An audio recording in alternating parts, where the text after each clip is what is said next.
Businessman हैं, नायब सदर हैं पीसीसीआई के। मंजूर साहब, फरमाइए, आपको किन किस्म की मुश्किलात का सामना करना पड़ता है? हमारे ख्याल में तो हुकूमत को हौसला अफजाई करनी चाहिए और टैक्स पॉलिसी ऐसी है कि वो हौसला शिक नहीं कर रही है। सर, पहले तो मैं आपका शुक्रिया अदा करूं कि जो बात मैंने करनी थी वो आपने की और बड़ी ज़बरदस्त आपने हमारी तर्जुमानी की। तो इसमें कोई शक नहीं है सर कि जो बात आपने आखिर में कही कि एफबीआर के पास ऐसे इख्तियारात हैं जो हमें डिस्करेज करते हैं लोगों को कि वो टैक्स सिस्टम से बाहर रहें। अगर वो बाहर रहेंगे तो सेफ़ रहेंगे। मिसाल के तौर पे अभी आपने जो फाइनल बात की, आपने कहा कि वो लोग जो हैं वो टैक्स के नाम पे एक्स पार्टी केसेस कर देते हैं, और जब एक्स पार्टी केसेस होते हैं तो उसमें वो पैसा हमारा निकाल के ले जाते हैं।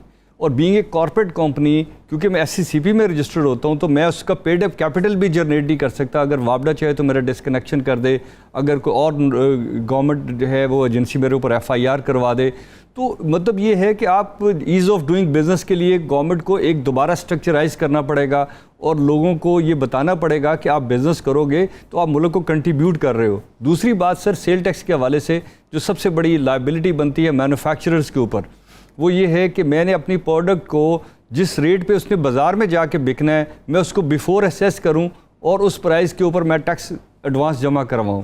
अगर फ़र्ज़ करें मैं ये पेंसिल बनाता हूं तो मेरी कॉस्ट उस पर 1 रुपये है और बाज़ार में जाके ये 1 रुपये 75 पैसे की बिकती है, तो गवर्नमेंट मुझे लायबल करती है कि ये 1 रुपये 75 पैसे जो रास्ते की स्टेजेस हैं उसके भी मैं एडवांस पे करूँ, और अगर उसमें कोई चीज़ आ जाए तो वो भी मेरे ख़िलाफ़ केस जाएगा। तो इतने इख्तियारात के साथ, इतने गंभीर के साथ आप मैन्युफैक्चरिंग से लोगों को डिस्करेज करते हैं। क्योंकि देखें, अगर हम चाहते हैं कि कॉर्पोरेट कंपनीज बने तो हमें कॉर्पोरेट लॉ में आसानियाँ पैदा करनी चाहिए और उसको इंश्योर करना चाहिए कि FBR जो है वो लोगों को अगर नोटिस करेगा तो एक नोटिस के ऊपर या 2 नोटिस के ऊपर या 3 नोटिस जो वो ड्रामा करते हैं उसके नतीजे में ऐसा नहीं होगा कि मेरे खिलाफ एक्स पार्टी केस हो जाए। क्योंकि you need to be evidence, आपके पास एक एविडेंस होनी चाहिए जिसके ऊपर आप बात करें और थर्ड पार्टी वेरिफिकेशन हों। आप करते ये हैं कि मुझे नोटिस अपने पास रखते हैं, मैनुअल नोटिस आज भी आते हैं, और फिर सर FBR में जब हम जाके अपने डॉक्यूमेंट सबमिट करवाते हैं तो उसका भी कोई ऑफिशियल रिकॉर्ड हमारे पास नहीं होता। वो हम मर्सी पे होते हैं, वो जब चाहे रजिस्टर बदलें और कहें जी आप तो पेश ही नहीं हुए, और उसके नतीजे में वो जो मेरे पास सरमाया पड़ा हुआ है, जिससे मैंने सैलरीज देनी है, जिससे मैंने टैक्सेशन जमा करवानी है, जिससे मैंने FBR को पैसे देने हैं, और जो मैंने लोगों के भी विद होल्ड किए हुए हैं, वो सारे पैसे निकाल के ले जाते हैं और मैं हाथ देख मलता रह जाता हूं। मंजूर साहब, वर्ल्ड बैंक वाले एक बात बता रहे हैं कि जो वैल्यू एडेड टैक्स है उसके जो कवानीन है उसको तामील करने में कोई 514 घंटे लग जाते हैं एक एवरेज कंपनी के, और सेल्स टैक्स जो है वो एक फिगर तो मैं सुन रहा हूं, कई महीने से सुन रहा हूं कि 250 अरब रुपए के सेल्स टैक्स जो हैं वो रिफंड जो हैं वो FBR के पास पड़े हैं। उनका कहां तक मामला पहुंचा है? सर, ये गवर्नमेंट वादा करती है जी हमसे कि जी हम जल्दी दे देंगे, बट जितने वो पैसे हमें देना चाहते हैं या कभी देते भी हैं उससे ज़्यादा उस पीरियड में वो ले गए होते हैं। मिसाल के तौर पे सर, अगर मैंने FBR से इनकम टैक्स और सेल टैक्स के अमाउंट्स लेनी है तो मैं जाता हूँ तो वो मुझे एक नए ऑडिट में फंसा देते हैं। और देखें, आज के दौर में एक बात को समझना बड़ा ज़रूरी है, हम ऑडिट से नहीं घबराते, हम घबराते हैं आपकी जो डिस्क्रिशनरी पावर्स हैं उससे। हम चाहते हैं कि जब आपको मैं टैक्स जमा करवाने जा रहा हूं तो उसका पैटर्न क्या है। पैटर्न ये है सर कि मैंने पूरा महीना अपना बिज़नेस किया और 15 तारीख से पहले मैंने FBR के पोर्टल पे जाना है और मैंने बताना है मैंने ये मटेरियल यूज़ किए हैं, मैंने यहाँ से ख़रीदे हैं, ये उसका इनवाइस नंबर है, और दूसरे का जिसको मैंने सेल किया है उसका ये इनवाइस नंबर है, मैंने उसका इतना विद होल्ड किया है। वो सारी डिटेल को मैं FBR को भेजता हूँ और FBR उसके बाद मुझे चालान भेजता है, और वो चालान लेके मैं नेशनल बैंक में जाता हूँ। नेशनल बैंक मुझे उसकी एक्नॉलेजमेंट देता है, बट फाइनल जो एक्नॉलेजमेंट है वो FBR रात को मुझे ईमेल करता है। तो सर, इतनी कनेक्टिविटी के बाद, इतने ज़्यादा डॉक्यूमेंटेशन के बाद, और जैसे आपने कहा कि 500 कुछ घंटे लगते हैं, मेरा ख्याल इससे ज़्यादा आम आदमी को लगते हैं, ये तो बड़े सिस्टमेटिक जो लोग हैं उनके लगते हैं। तो मैं जब जाता हूँ तो फिर अगले दिन मुझे एक नोटिस आ जाता है कि जी आपने विद होल्डिंग टैक्स नहीं जमा करवाया और फिर आपको एग्जेम्पशन लेने में बड़ी प्रॉब्लम है। और देखें, मेरे पास कैपिटल होना चाहिए ताकि मैं बिज़नेस करूँ, मैं प्रोडक्ट ख़रीदूँ, मैं अपने रॉ मटेरियल ख़रीदूँ, और आप उसको नहीं करते। फिर इसके साथ साथ सर एक और नया ड्रामा आजकल हो रहा है हमारे साथ, वो ये है कि गवर्नमेंट कहती है कि जी एंटी नारकोटिक्स वाले कि जी आप जो तेज़ाब ख़रीदेंगे उसके लिए आप हमें एडवांस परमिशन लेंगे। तो सर मुझे बताएं, मैं जब एडवांस परमिशन लेने जाता हूँ, मैं कहता हूँ मुझे एक साल में 500 टन तेज़ाब कंज्यूम करना है, वो कहता है जी मैं आपको 150 टन की देता हूँ इजाज़त। कोई उस उधर सुनने वाला नहीं है, ठीक, कोई बात करने वाला नहीं है। जब आप करते हैं तो वो कहते हैं जी आप कंप्लेंट करते हैं। मंजूर साहब आपसे मजीद भी बात करेंगे, आपके क्या तहफ़्फ़ुज़ात हैं, शिकवे शिकायत क्या हैं, इससे मुतालिक भी बात करेंगे। ब्रेक लेंगे, ब्रेक के बाद जब मैं लौट कर आऊँगा तो इस नुक्ते पे बात करना चाहेंगे कि ये कन्वेंशनल सिस्टम अभी तक क्यों काम कर रहा है, इससे फ़ायदा कौन उठा रहा है और आखिर इस सारे निज़ाम की वजह क्या है, इसको हुकूमत बदलना क्यों नहीं चाहती। हमारे साथ रहिए।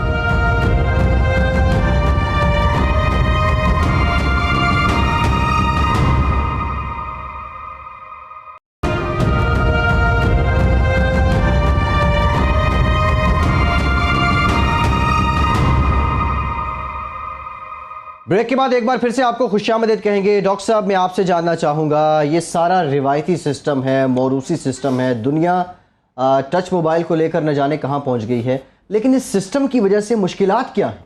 देखिए 8 बड़ी मुश्किलात जो हैं, जो कंपनीज़ वाले जो कंपनीज़ चला रहे हैं, जो बिजनेसेस चला रहे हैं। एक तो टैक्स की बहुत बड़ा मामला है, जो मंजूर मलिक साहब ने भी जिसका जिक्र किया कि सेल्स टैक्स की वापसी नहीं हो रही है। वैट का जो तामील करना है, उसको जो आपने कंप्लाई करना है उसके कवानीन के, उसके लिए उसके ऊपर टाइम बहुत लग जाता है। टैक्स स्लैब्स जो हैं वो हुकूमत ने बहुत सारी बना रखी हैं। तनाज़ात का हल, डिस्प्यूट रेजोल्यूशन, अगर आपका FBR से कोई झगड़ा है तो उसका आपने सोल्यूशन कैसे निकालना है, उसका तनाज़े का हल कहाँ से निकलना है, उसके लिए कोई सेट किस्म का जो मैकेनिज़्म है वो नहीं है। शफाफियत, अभी मंजूर साहब ने भी जिक्र किया कि शफाफियत नज़र नहीं आती, ट्रांसपेरेंसी नज़र नहीं आती, और छोटी कंपनियों के ऊपर बोझ बहुत ज़्यादा आ जाता है। जनरली इकॉनमीज़ के अंदर ये होता है कि छोटी कंपनीज नई बनती हैं और वो बेशुमार रोज़गार मुहैया करती हैं लोगों को। और एक है गैर मुतवक्के टैक्स की कवानीन, अंदाज़न नए टैक्स के कवानीन आ जाते हैं और सारे टैक्स धंधान के ऊपर ये एक्सपेक्ट किया जाता है कि वो कवानीन को पढ़ें और समझें और फिर उनके साथ कंप्लाई भी करें। मंजूर साहब, एक और चीज़ जो सामने आती है कि जो GDP की परसेंटेज है, जो मैन्युफैक्चरिंग पाकिस्तान की होती है, जिसका आपने भी जिक्र किया, वो GDP का 13.5% है, लेकिन उसके ऊपर टैक्स का बोझ जो है वो 58% हो जाता है। तो महसूस ऐसा होता है कि हुकूमत जो है उसकी पॉलिसी है कि मैन्युफैक्चरिंग की किसी लिहाज से हौसला शिकनी की जाए। आप लोग भी ये समझते हैं क्या?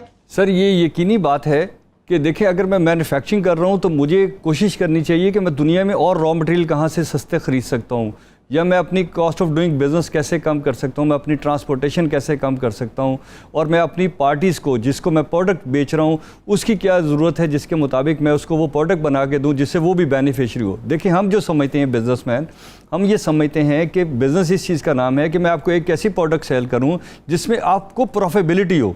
और प्रॉफिटेबिलिटी का मतलब सिर्फ उसकी मॉनिटरिंग फॉर्म में नहीं है, उसके यूज़ में है, उसके इस्तेमाल में है, उसकी खूबसूरती में है। तो हमें ये चाहिए कि हम लोगों को एजुकेट करें ताकि वो इंटरप्रेन्योरल स्किल की तरफ आएँ। पाकिस्तान में जो गैप है वो ये है कि लोग इन सिस्टम्स की वजह से और इसमें इतने फियर्ड हैं कि वो नए बिज़नेस की तरफ नहीं आते। देखिए, मैं मैन्युफैक्चरिंग कर रहा हूँ, अगर मैं मैन्युफैक्चरिंग कर रहा हूँ तो मुझे तो पंजाब में तो ख़ास तौर पे डिंगी के नाम के ऊपर इतनी FIRs हम पे हो जाती हैं कि जब मैं थाने में जाता हूँ तो थानेदार मुस्कुराता है कि एक बड़ी पार्टी मेरे शिकंजे में आ गई। जब मैं कोर्ट में जाता हूँ तो वहाँ जो बाहर लोग खड़े हैं वो एक गिलों की एक लंबी फरिस्त लेके मेरे लिए खड़े हैं कि मैं आपकी फैक्ट्री में ये सप्लाई करने आया था, मैं जॉब ढूंढने आया था, आपने मुझे जॉब नहीं दी, आज आप जलील हो रहे हैं।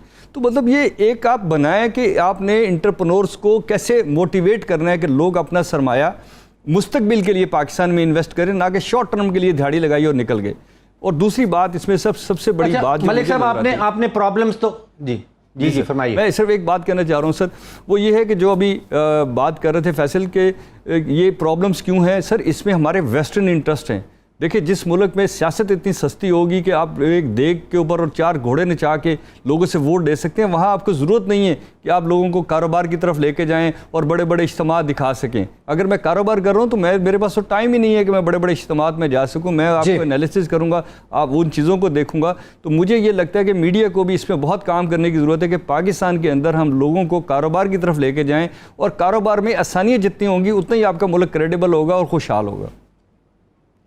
बड़ी ज़बरदस्त बात की मंजूर साहब आपने। अभी NA 120 में हमने देखा कि 44 लोग there were 44 candidates in that one constituency. हर शख्स जो है वो सियासत की तरफ जाना चाहता है, कारोबार की तरफ नहीं आता। कारोबार बड़ा मुश्किल है, सियासत में शायद पैसा बनाना आसान हो जाता है। अच्छा, सिफारिशात, रिकमेंडेशंस की तरफ आ जाएं। प्रॉब्लम्स मंदूर साहब आपने सामने रख दिए। एक ज़माने में वो वन विंडो की बात की जाती थी कि FBR वन विंडो खोल दे, आपके पास जितने भी आपके प्रॉब्लम्स हैं वो एक ही विंडो में जाके सेटल हो जाएं। फिर सिंप्लीफिकेशन, ये हमारे टैक्स फॉर्म के हवाले से भी आपका जो टैक्स का स्ट्रक्चर है, शायद 47 या 48 डिफरेंट किस्म के टैक्सेस हैं, उनको सिंप्लीफाई कर दिया जाए, टैक्स स्लैब्स को कम कर दिया जाए। जो आपकी शिकायत वसूल करने का तरीका है, डिस्प्यूट रेजोल्यूशन का तरीका है, उसको किसी तरह से हल कर। आपके ज़हन में बड़ी बड़ी सिफारिशात बता दीजिए, 1 2 3 4 5। सर, सबसे पहली तो ये है कि FBR के जो डिस्क्रिशनरी अथॉरिटीज़ हैं मेरे खिलाफ एक्स पार्टी केस करने की, वो ख़त्म की जाएँ। सबसे पहला, सबसे बड़ा फियर मुझे ये है। दूसरा ये है कि गवर्नमेंट अपनी कैपेसिटी बिल्डिंग करे और खुद जाके टैक्स कलेक्ट करे, ना कि मुझे टैक्स होल्डिंग एजेंट बनाया जाए और मेरे ऊपर लायबिलिटी हर किस्म की डाल दी जाए। तीसरी ये है सर कि जो अगर गवर्नमेंट वन विंडो करने से भी नाकाम होती है तो उसकी वजह यह है सर कि वो पीछे वही मैकेनिज़्म रहता है जो मैनुअल भी है और कंप्यूटराइज्ड भी है।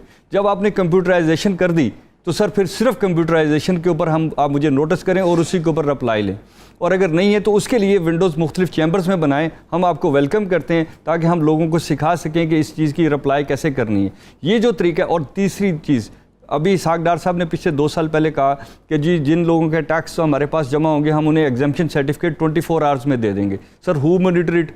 एक सर्टिफिकेट मुझे दिखा दी जो 24 आवर्स में मिला हो, उसमें कोई ना कोई ऑब्जेक्शन लगा के फाइल नीचे दबा देते हैं। फिर हम जाते हैं सर, फिर उनके साथ बार्गेन करते हैं, फिर सिफारिश ढूंढते हैं, फिर वो सारा करके फिर हम एक सर्टिफिकेट लेके आते हैं। तो सर इंडिविजुअलिटी से निकल। मलिक साहब यहाँ पे एक नुकता ये भी है, जो बॉडीज़ हैं ताजिरों की मुख्तलिफ, वो इसहाक डार साहब से जब मुलाकात करके आते हैं उसके बाद 2 हफ्ते तो बड़े खुश रहते हैं, लेकिन 3 हफ्ते के बाद फिर शिकवे शिकायतें प्रेस रिलीज सामने आ जाती है। ऐसी क्या गीदड़ सिंगी है इसहाक डार साहब के पास कि आप लोग जाते हैं और वो आपको राम करके भेज देते हैं? सर, मेरा ख्याल है कि हम जब जाते हैं, हम अपनी बात करते हैं तो हमें लगता है कि उन्होंने हमारी बात को बड़े ध्यान से सुन ली है और शायद अब कुछ करें। तो ये एक हमारे यहाँ सादगी भी कह लें, या उसमें ये है कि हमारी बात का लीडरशिप जो है वो उनके अपने भी इंटरेस्ट होते हैं तो वो शायद कंप्रोमाइज़ कर जाते हैं। मेरा पॉइंट ऑफ व्यू क्लियरली ये है कि देखिए, मेरे कारोबार करने से मुल्क तरक्की करेगा, लेकिन अगर हम सब लोग कारोबार करेंगे तो मुल्क अच्छी तरक्की करेगा और हम दुनिया में क्रेडिबल होंगे। और अगर मैं क्रेडिबल ही नहीं हूँ, मैं बिलियनर हूँ, तो क्या फ़ायदा यार उसका। मुझे चाहिए कि जो मेरा सड़क पे आदमी एक छली बेच रहा है, मैं उसको एक अच्छा एंटरप्रेन्योर कैसे बनाऊँ, क्योंकि उसकी स्किल भी वही है जो मेरी है। वो भी अपनी प्रोडक्ट को वैल्यूएट करता है, सुबह उठता है अपनी प्रोडक्ट को उस तरह मैनेज करता है, वो मुझे असेस करता है मुझे कितना मसाला चाहिए, क्या मुझे टेस्ट चाहिए। तो यही बिज़नेस है।